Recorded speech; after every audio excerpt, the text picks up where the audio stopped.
এ জমিন নবী প্রেমিকদের জমিন, এ জমিন টুপিওয়ালাদের জমিন, এ জমিন জুব্বাওয়ালাদের জমিন, এ জমিন পাগড়িওয়ালাদের জমিন।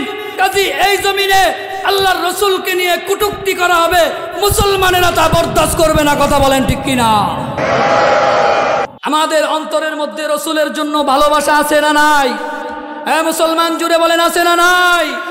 আমাদের রসুলেরকে যদি কেউ শেষ নবী মনে না করে, আমরা বলবো ওই মানুষদের বাংলাদেশের জায়গায় থাকার কোনো অনুমতি নাই। কথা বলেন ঠিক কিনা? আমরা এটা বলতে চাই, আমার নবী শেষ নবী, আমার নবীর পরে আর কোনো নবী আসবে না। কাদিয়ানি যদি এটা বলে আমার নবী শেষ নবী না, কাদিয়ানির জায়গা বাংলার জমিনে হবে না। কথা বলেন ঠিক কিনা? কারণ আমরা আমাদের ইতিহাসে দেখেছি, মুসলমানেরা যখন ঐক্যবদ্ধ হয়ে একত্রিত হয়ে আওয়াজ দিয়েছে, তো গৌর গোবিন্দর রাজপ্রাসাদ ভেঙে চুরমার হয়ে গিয়েছে। কথা বলেন ঠিক কিনা? মুসলমানেরা যখন একত্রিত হয়ে আওয়াজ দিয়েছে, বেশ্যা তসলিমা নাসরিন বাংলার জমিন থেকে বুরকা পরে পালাতে বাধ্য হয়েছে। কথা বলেন ঠিক কিনা? মুসলমানেরা যখন ঐক্যবদ্ধ হয়ে আওয়াজ দিয়েছে, 5 আগস্ট স্বৈরাচার শেখ হাসিনাও বাংলার জমিন থেকে পালাতে বাধ্য হয়েছে। কথা বলেন ঠিক কিনা?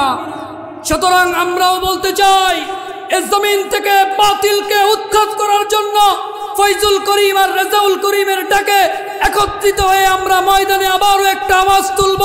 বাংলার জমিনে কোনো নাস্তিক ঠাঁই পাবে না। কথা বলেন ঠিক কিনা? এই কারণে আমাদের বাজান আছেই একটা পুঁজি, সেটা হলো আওয়াজ।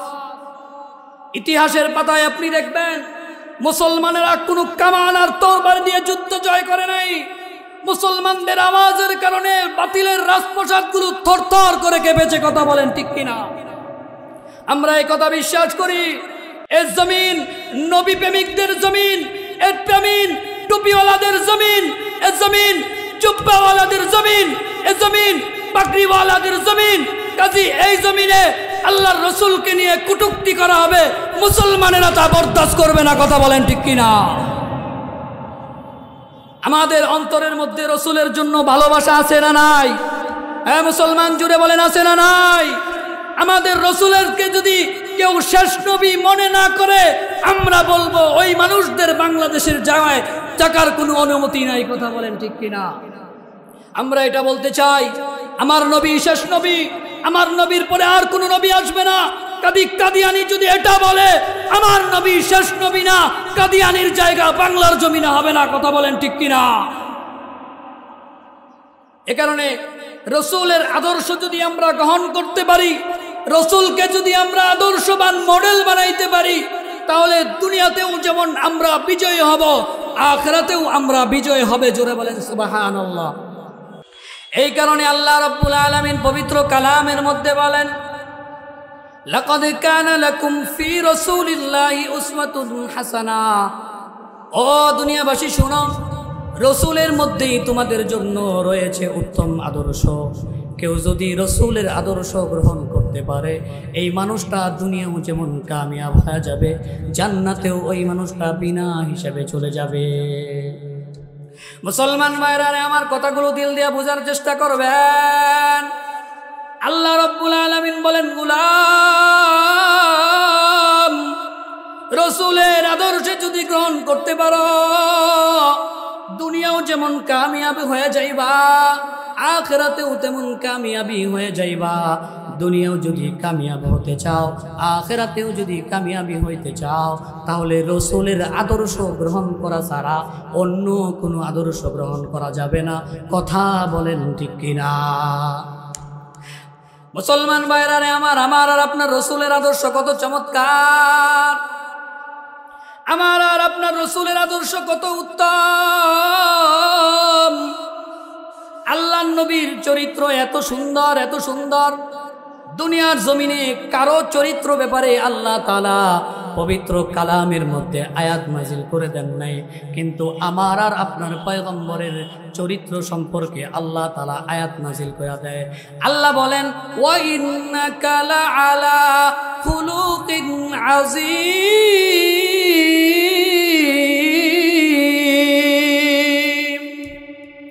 আল্লাহ রাব্বুল আলামিন বলেন, পয়গম্বর আপনার আমার মতো এত চরিত্রবান, এত উত্তম চরিত্র দিয়ে আমি অন্য কাউকে বানাই নাই। জোরে বলেন সুবহানাল্লাহ। হ্যাঁ মুসলমান, কেমন চরিত্র জানেননি? আমার রসুলের গায়ে যদি কেউ আঘাত দেয়, রসুল পাল্টা উত্তর আঘাত দিয়ে দেয় না। আমার রসুলকে যদি কেউ গালি দেয়, পাল্টা রসুল তাকে গালি দেয় না। আল্লাহ রসুলের কন্যা হযরতে ফাতেমা রাদিয়াল্লাহু তাআলা আনহা, আল্লাহ রসুল ফাতেমার বাড়িতে গিয়া ডাক দেয়, ও ফাতেমা, আজকে বহুদিন 3-4 দিন হয়ে যায়, ও ফাতেমা আমি রসুল কোনো খাবার গ্রহণ করি না। ও ফাতেমা, তোমার বাড়িতে যদি কোনো খাবার থাকে, তোমার বাড়িতে খাওয়ার মতো যদি কোনো খেজুর থাকে আমাকে দাও, আমি রসুল তোমার বাড়ি থেকে খেজুরগুলো ভক্ষণ করব। ফাতেমা ডাক দিয়ে কয়, বাবা আপনি যেমন 3 দিন যাবত 4 দিন যাবত কোনো খাবার খান না, আমরাও তো 3 দিন হয়ে যায় কোনো খাবার আমার ঘরের মধ্যে নাই। রসুল যখন এই কথা শুনলেন, আল্লাহর রসুল কাজ করার জন্য বের হয়ে গেলেন। এক ইহুদির বাড়িতে গিয়ে কাজ তালাশ করলেন। ইহুদি আল্লাহর রসুলকে কাজ দিলেন। ইহুদি আল্লাহর রসুলকে একটা বাগানের কূপ থেকে পানি উঠানোর জন্য একটা কাজ দিলেন। 1 বালতি পানি উঠাবে তো একটা খেজুর পাবে। এইভাবে 1 বালতি, 2 বালতি, 3 বালতি, 4 বালতি করতে করতে 9ম বালতি যখন আল্লাহর রসুল উঠাইতে যাবেন, এমন সময় রশিটা যখন ছিঁড়ে বালতিটা কূপের মধ্যে পড়ে যায়, ইহুদি মুনিব রাগান্বিত হইয়া আল্লাহর রসুলের গালে একটা থাপ্পড় বসায়া দেয়। নাউজুবিল্লাহ বলেন। আল্লাহর রসুলের গালে যখন থাপ্পড়টা বসায়া দেয়, আইরে কোন গালে থাপ্পড় বসাইছে? যেই গালে মশা আর মাছি বসা হারাম। রসুলকে এক নজর দেখার জন্য সাহাবায়ে কেরাম পাগল হয়ে যাইতেন, পাগল।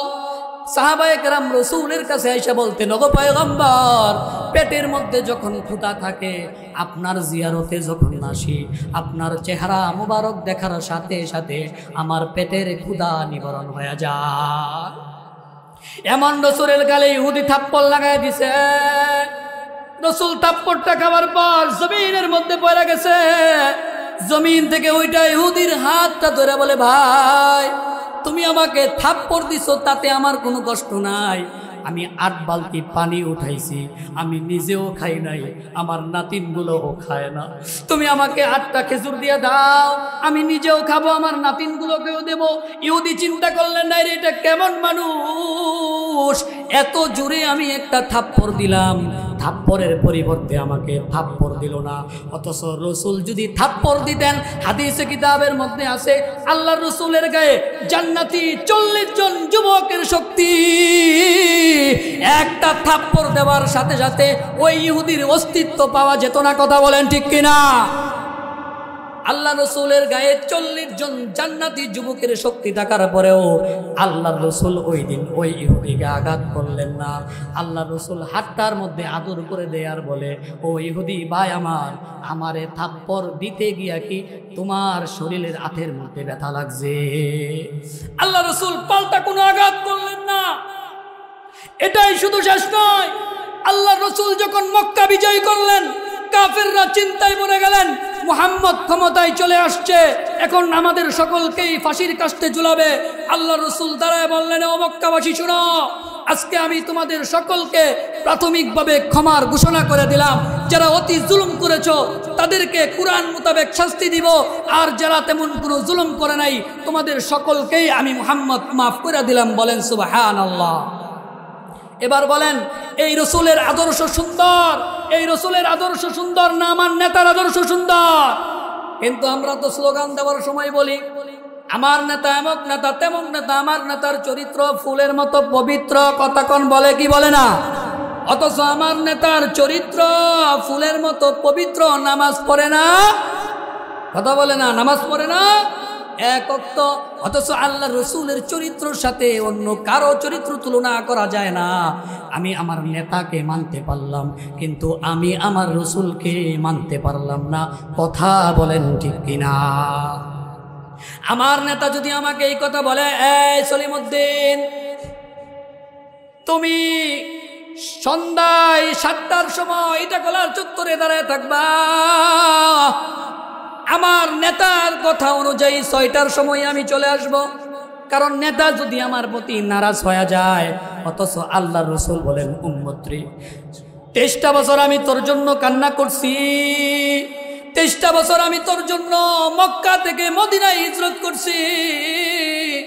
আমি রাসূল যখন দুনিয়া থেকে বিদায় হয়ে যাব, যাওয়ার সময় আমি আমার সন্তানের কথা জিগাই নাই, আমি আমার নাতির কথা জিগাই নাই, আমার অন্য অন্য মেয়ের জামার কথাও আমি জিগাই নাই। আমি যখন দুনিয়া থেকে বিদায় হয়ে যাব, আমি উম্মতি উম্মতি বলে কান্না করেছি। ও মুসলমান, এমন নবীর আদর্শ গ্রহণ করার দরকার আছে না নাই? বলেন দরকার আছে না নাই? রাসূলের আদর্শের মধ্যে রাজান উত্তম আদর্শ। এ কারণেই তো আল্লাহ বলেন ওয়া ইন্নাকা লাআলা খুলুকিন আযীম, হে নবী আপনাকে আমি উত্তম চরিত্রের মানুষ বানাইছি। নবুয়তের পরেও রাসূল উত্তম চরিত্র, নবুয়তের আগেও রাসূল উত্তম মানুষ ছিলেন। কারণ মক্কার সমস্ত মানুষ আল্লাহর রাসূল সাল্লাল্লাহু আলাইহি ওয়াসাল্লামকে আল আমিন, বিশ্বাসী চরিত্রবান হিসাবে আল্লাহর রাসূলকে ঘোষণা করেছেন। সুবহানাল্লাহ। এই কারণে আদর্শ যদি বানাইতে হয়, এটা আমার নেতা হতে পারে না। আদর্শ যদি আমার বানাইতে হয়, আমি আমার বাবার আদর্শ গ্রহণ করি না। হ্যাঁ, আমি আমার বাবার আদর্শ তখনই গ্রহণ করব যদি আমার বাবা আমার রাসূলের আদর্শ মোতাবেক চলে। কিন্তু আমার বাবা যদি আমার রাসূলের আদর্শ মোতাবেক না চলে, তাহলে আমি আমার বাবার আদর্শ মানি না। কথা বলেন ঠিক কিনা?